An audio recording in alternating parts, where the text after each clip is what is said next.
ओम साई राम। श्री साई सच्चरित्र अध्याय 21। श्री V.H. ठाकुर, श्री अनंत राव पाटनकर और पंढरपुर के वकील की कथाएं।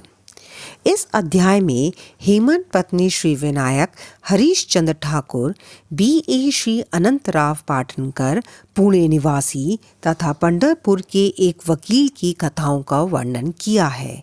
ये सब कथाएं अति मनोरंजक हैं और यदि इनका सारांश मनन पूर्वक ग्रहण कर उन्हें आचरण में लाया जाए तो आध्यात्मिक पथ पर पाठकगण अवश्य अग्रसर होंगे। प्रारंभ। ये एक साधारण सा नियम है कि गत जन्मों के शुभ कर्मों के फलस्वरूप ही हमें संतों का सानिध्य और उनकी कृपा प्राप्त होती है। उदाहरण हेमंत पंत स्वयं अपनी घटना प्रस्तुत करते हैं। वे अनेक वर्षों तक बंबई के उपनगर बांद्रा के स्थानीय न्यायाधीश रहे। पीर मौलाना नामक एक मुस्लिम संत भी वहीं निवास करते थे। उनके दर्शनार्थ अनेक हिंदू, पारसी और अन्य धर्मावलंबी वहां जाया करते थे।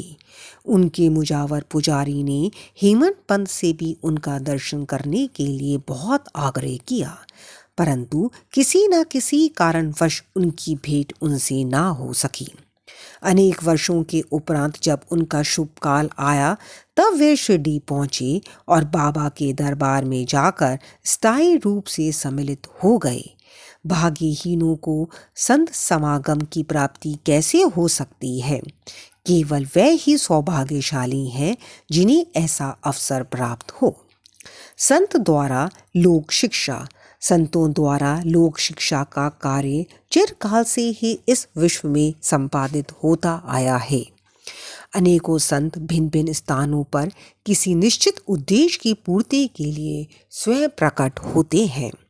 यद्यपि उनका कार्यस्थल भिन्न होता है, परंतु वह सब पूर्णतः एक ही है। वे सब उस सर्वशक्तिमान परमेश्वर की संचालन शक्ति के अंतर्गत एक ही लहर में कार्य करते हैं। उन्हें प्रत्येक के कार्य का परस्पर ज्ञान रहता है और आवश्यकता अनुसार वे परस्पर पूर्ति भी करते हैं, जो निम्नलिखित घटना द्वारा स्पष्ट है। Shri Thakur. Shri V.H. Thakur B.A. Revenue विभाग में एक कर्मचारी थे। वे एक समय भूमि मापक दल के साथ कार्य करते हुए बैल गांव के समीप वडगांव नामक ग्राम में पहुंचे। वहां उन्होंने एक कानड़ी संत पुरुष अप्पा के दर्शन कर उनकी चरण वंदना की। वे अपने भक्तों को निश्चल दासकृत विचार सागर नामक ग्रंथ, जो वेदांत के विषय में है, का भावार्थ समझा रहे थे।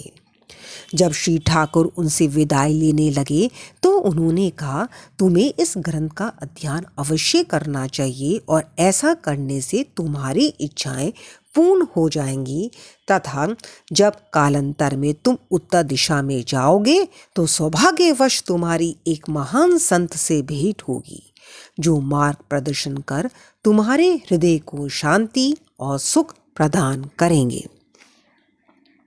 बाद में उनका स्थान अंतरण जुन्नार को हो गया, जहाँ की नाणे घाट पार करके जाना पड़ता था। ये घाट अधिक गहरा और पार करने में कठिन था, इसलिए उन्हें भैंस से की सवारी कर घाट पार करना पड़ा, जो उन्हें अधिक असुविधाजनक तथा कष्टकर प्रतीत हुआ।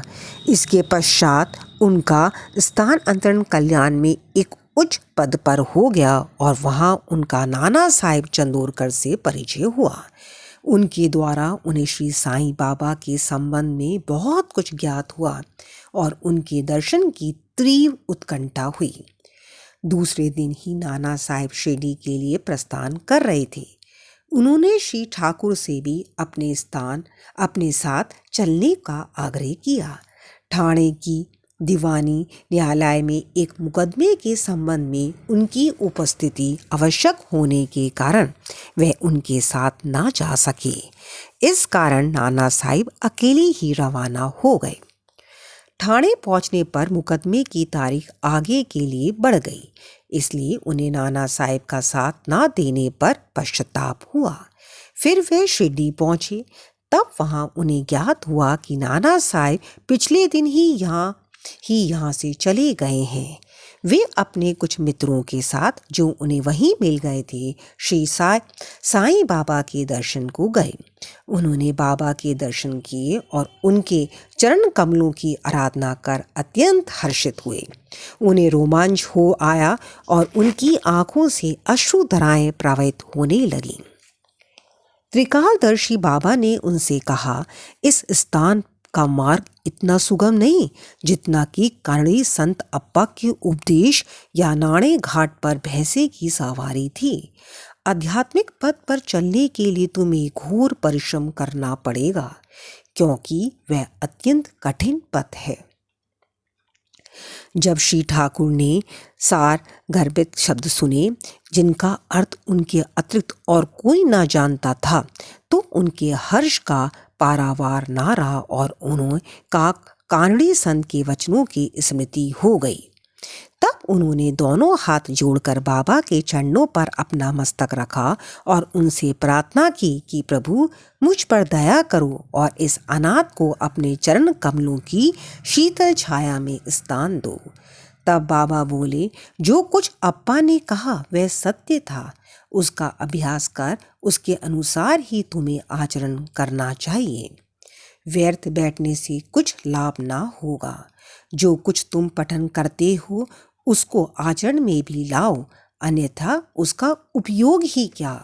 गुरु कृपा के बिना ग्रंथ अवलोकन तथा आत्म अनुभूति निरर्थक ही है। श्री ठाकुर ने अभी तक केवल विचार सागर ग्रंथ में सैद्धांतिक प्रकरण ही पढ़ा था, परंतु उसकी प्रत्यक्ष व्यवहार प्रणाली तो उन्हें शिरडी में ही ज्ञात हुई। एक दूसरी कथा भी इस सत्य का और अधिक सशक्त प्रमाण है। श्री अनंतराव पाटनकर पूना के एक मासी श्री अनंतराव पाटनकर श्री साईं बाबा के दर्शन के इच्छुक थे। उन्होंने शिरडी आकर बाबा के दर्शन किए। दर्शन से उनके नेत्र शीतल हो गए और वे अति प्रसन्न हुए। उन्होंने बाबा के श्री चरण छुए और यथा योग्य पूजन करने के उपरांत बोले, मैंने बहुत कुछ पठन किया, वेद, वेदांत और उपनिषदों का भी अध्ययन किया तथा अन्य पुराण भी श्रवण किए, फिर भी मुझे शांति ना मिल सकी।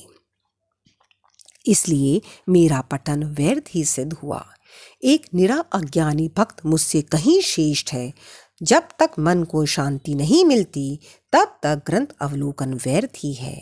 मैंने ऐसा सुना है कि आप केवल अपनी दृष्टि मात्र से और विनोदपूर्ण वचनों द्वारा दूसरों के मन को सरलतापूर्वक शांति प्रदान कर देते हैं। यही सुनकर मैं भी यहाँ आया हूँ। कृपा कर मुझ दास को भी आशीर्वाद दीजिए। तब बाबा ने निम्नलिखित कथा कही। घोड़े की लीद के नौ गोले, नवता भक्ति। एक समय एक सौदागर यहाँ आया। उसके सम्मुख ही एक घोड़ी ने लीद की।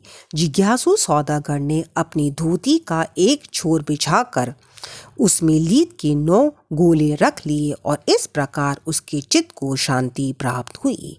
श्री पाटनकर इस कथा का कुछ भी अर्थ ना समझ सके, इसलिए उन्होंने श्री गणेश दामोदर उपनाम दादा केलकर से अर्थ समझाने की प्रार्थना की और पूछा कि बाबा के कहने का अभिप्राय क्या है। वह बोले कि जो कुछ बाबा कहते हैं उसे मैं स्वयं भी अच्छी तरह नहीं समझ सकता, परंतु उनकी प्रेरणा से ही मैं जो कुछ समझ सका हूँ वह तुमसे कहता हूँ। घोड़ी है ईश कृपा और 9 एकत्रित गोले हैं नव विद्या, भक्ति यथा श्रवण, कीर्तन, नाम स्मरण, पाद सेवन, अर्चन, वंदन, दासी, साख्य, आत्मनिवेदन। ये भक्ति के 9 प्रकार हैं। इनमें से यदि एक को भी सत्यता से कार्य रूप में लाया जाए तो भगवान श्री हरि अति प्रसन्न होकर भक्त के घर प्रकट हो जाएंगे। समस्त साधनाएं अर्थात जब तप, योग अभ्यास तथा वेदों के पठन पाठन में जब तक भक्ति का संपुट न हो, बिल्कुल शुष्क ही है। वेद ज्ञानी या ब्रह्म ज्ञानी की कीर्ति भक्ति भाव के अभाव में निरर्थक है। आवश्यकता है तो केवल पूर्ण भक्ति की। अपने को भी उसी सौदागर के समान ही जानकर और व्यग्रता तथा उत्सुकता पूर्वक सत्य को खोजकर 9 प्रकार की भक्ति को प्राप्त करो, तब कहीं तुम्हें दृढ़ता तथा मानसिक शांति प्राप्त होगी। दूसरे दिन जब श्री पाटनकर बाबा को प्रणाम करने गए तो बाबा ने पूछा कि क्या तुम्हें लीद के 9 गोले एकत्रित किए? उन्होंने कहा कि मैं अनाश्रित हूँ, आपकी कृपा के बिना उन्हें सरलता पूर्वक एकत्रित करना संभव नहीं है। बाबा ने उन्हें आशीर्वाद देकर सांत्वना दी कि तुम्हें सुख और शांति प्राप्त हो जाएगी, जिसे सुनकर श्री पाटनकर के हर्ष का पारावार ना रहा। पंढरपुर के वकील भक्तों के दोष दूर कर उन्हें उचित पथ पर ला देने की बाबा की त्रिकालज्ञता की एक छोटी सी कथा का वर्णन कर इस अध्याय को समाप्त करेंगे। एक समय पंढरपुर से एक वकील शिरडी आए। उन्होंने बाबा के दर्शन कर उन्हें प्रणाम किया तथा कुछ दक्षिणा भेंट देकर एक कोने में बैठ वार्तालाप सुनने लगे। बाबा उनकी ओर देखकर कहने लगे कि लोग कितने धूर्त हैं जो यहाँ आकर चरणों पर गिरते और दक्षिणा देते हैं, परंतु पीठ पीछे गालियाँ देते रहते हैं। कितने आश्चर्य की बात है ना। ये पगड़ी वकील के सिर पर ठीक ठाक बैठी और उन्हें उसे पहननी पड़ी। कोई भी इन शब्दों का अर्थ ना समझ सका, परंतु वकील साहब इसका गुणार्थ समझ गए। फिर भी वह सिर झुकाकर बैठे ही रहे। वाड़े लौटकर वकील साहब ने काका साहेब दीक्षित को बतलाया कि बाबा ने जो कुछ उदाहरण दिया और वह मेरी ही ओर लक्ष्य कर कहा गया था वह सत्य है। वह केवल चेतावनी ही थी कि मुझे किसी की निंदा नहीं करनी चाहिए। एक समय जब उप न्यायाधीश श्री नूलकर स्वास्थ्य लाभ करने के लिए पंढरपुर से शिरडी आकर ठहरे तो बार रूम में उनके संबंध में चर्चा हो रही थी। विवाद का विषय था कि जिस व्याधि से उप न्यायाधीश अस्वस्थ हैं, क्या बिना औषधि सेवन किए केवल साईं बाबा की शरण में जाने से ही उससे छुटकारा पाना संभव है? और क्या श्री नूलकर सदस्य एक शिक्षित व्यक्ति को इस मार्ग का अवलंबन करना उचित है? उस समय श्री नूलकर का और साथ ही साथ श्री साईं बाबा का भी बहुत उपहास किया गया। मैंने भी इस आलोचना में हाथ बटाया था। श्री साईं बाबा ने मेरे उसी दूषित आचरण पर प्रकाश डाला है। यह मेरे लिए उपहास नहीं वरन एक उपकार है, जो केवल उपदेश है कि मुझे किसी की निंदा ना करनी चाहिए और ना ही दूसरों के कार्यों में विघ्न डालना चाहिए। शिरडी और पंढरपुर में लगभग 300 मील का अंतर है। फिर भी बाबा ने अपनी सर्वज्ञता द्वारा जान लिया कि बार रूम में क्या चल रहा था। मार्ग में आने वाली नदियां, जंगल और पहाड़ उनकी सर्वज्ञता के लिए रोड़ा ना थे। वह सबके हृदय की वह बात जान लेते थे और उनसे कुछ छिपाना था। समीपस्थ या दूरस्थ प्रत्येक वस्तु उनके लिए दिन के प्रकाश के समान प्रकाशवान थी तथा उनकी सर्वव्यापक दृष्टि से ओझल ना थी। इस घटना से वकील साहब को शिक्षा मिली कि कभी किसी का छिदान्वेषण एवं निंदा नहीं करनी चाहिए। ये कथा केवल वकील साहब के लिए ही नहीं वरन सबके लिए शिक्षा प्रद है। श्री साईं बाबा की महानता कोई ना आंक सका और ना ही उनकी अद्भुत लीलाओं का अंत ही पा सका। उनकी जीवनी भी तदनुरूप ही है, क्योंकि वह पर ब्रह्म स्वरूप है। श्री सद्गुरु साईं नाथार्पणमस्तु। शुभम भवतु। ओम साईं राम।